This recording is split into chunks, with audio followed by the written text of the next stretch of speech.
star falls from the night. Although I have taken the form of pious Caligula, I am all men as I am no man, and therefore I am...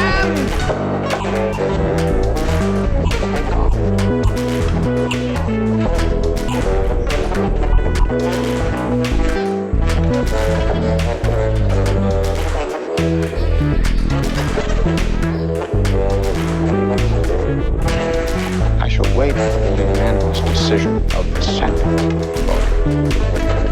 All those who say aye, say aye.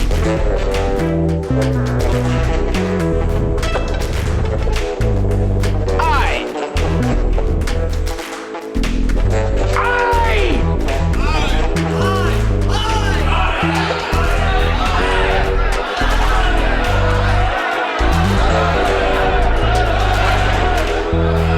He's a god.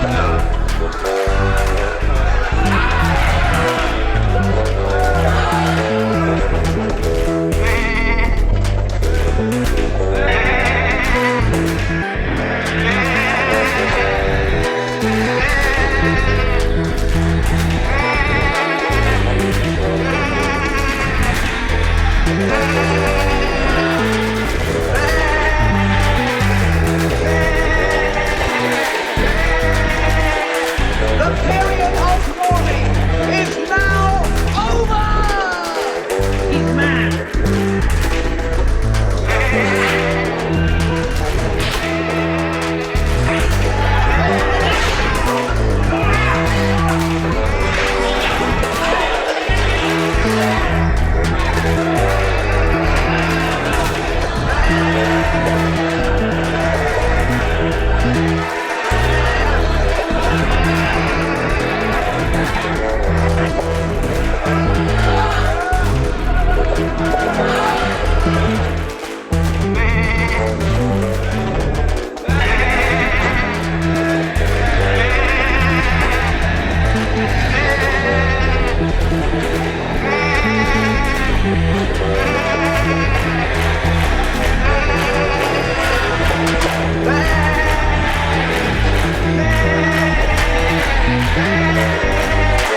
The period of mourning is now over! He's mad.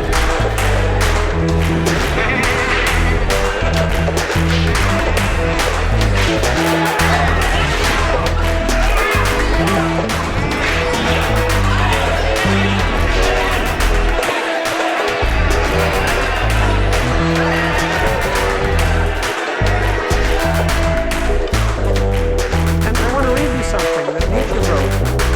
It's perhaps the most famous thing he ever said, although it's almost entirely taken out of context and misquoted, and if not misquoted, at least misunderstood.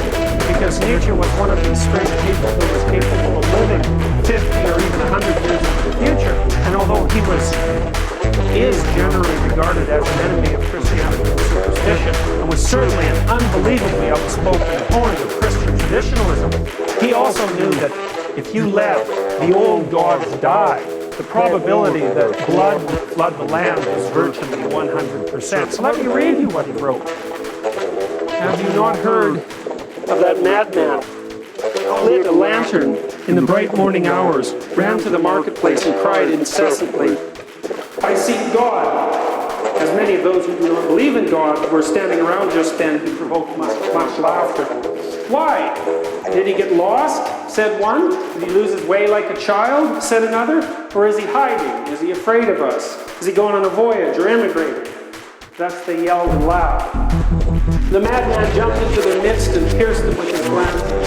"Whither is God?" he cried. "I shall tell you. Killed him, you and I. All of us are his murderers. But how have we done this? How were we able to drink up the sea? Who gave us this funnel to wipe away the entire horizon? What did we do to unchain this earth from itself? Whither is it moving now?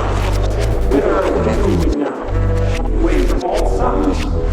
Are we not plunging continuously backward, sideward, forward, in all directions? Is there enough ground left? Are we not straying as though through an infinite nothing? Do we not feel the breath of empty space? Has it not become colder? Is not night and more night coming on all the while? Must not lanterns be lit in the morning? Do we not hear anything yet of the noise of the grave diggers who are burying God? Do we not smell anything yet of God's decomposition? Gods, too, decompose. God is dead. God remains dead. And we have killed him. How shall we, the murderer of all murderers, comfort ourselves? What was holiest and most powerful of all that the world has yet owned has bled to death under our knives. Who will wipe this blood off us? What water is there for us to clean ourselves? What festivals of atonement? What sacred games shall we have to invent? Is not the greatness of this deed too great for us? Must we not ourselves become gods simply to seem worthy of it?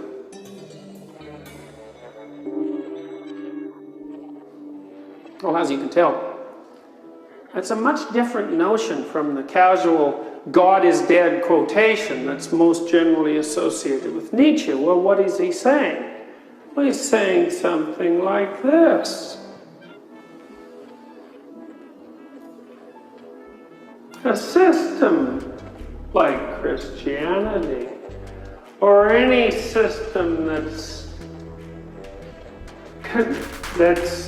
oriented the society for thousands and thousands of years, can't simply be eradicated by a casual gesture without consequences ensuing in its aftermath. What consequences? Well, Nietzsche says, well, we'll no longer know up from down. What does he mean by that? Metaphorically. Well, up, that's where you're headed, right? And down, that's what you want to stay away from. And when you eradicate the most fundamental presuppositions of your system of values, then there is no up and there is no down. And then where are you precisely? Well, it's not so easy. It's not so easy to say, having not necessarily ever been in that position. What is your life like when you don't know up from down? Is it merely neutral? Is there merely no value left? Or could it possibly be the case that if up and down have both been eradicated, that the place that you're left in is something much more akin to a permanent state of suffering? Because maybe it's only the case that the constant capacity to strive for up being enough that you believe it. The constant striving for up is actually what makes your life terrible to you. And if you lost the sense of up and down, the place that you would end up would be not so much neutral as terrible. Now, if you have any belief system at all, you do this. So let's say you're an advocate of left-wing politics. You take a pro-environmental stance or an anti-corporate stance. This is a relatively common thing to do among undergraduates. What do you do when you hold that belief system? You view the world as it lays itself out, and you explain the manner in which it manifests itself in terms of the axioms of that belief system. And you may note that you can do it, right? You can tell a credible story about why the world is the way it is by adopting, say, an anti-corporate perspective. Because there are all sorts of terrible things about the world that are a consequence, say, of corporate maneuvering. And you might also say that, and Piaget would say this, that it's a necessary developmental stage to acquire allegiance to a given belief system. Why? Well, any up is better than none. That might be the first observation. So even if your belief system is relatively insufficient, easily challenged on intellectual grounds, and perhaps not very complete anyways, the fact that it does lay out a moral structure for you and tell you good from evil and right from wrong, that's a plus, that's an advantage. Now, it's relative intellectual weakness and its incoherence, assuming it is incoherent to some degree. That's a flaw, but that doesn't mean that the effort to establish a system like that is worthless. It's worthwhile. And Nietzsche said, say, with regard to Christianity as Europe, he said, well, the errors, intellectual and moral, of institutional Christianity are essentially beyond count. But there's one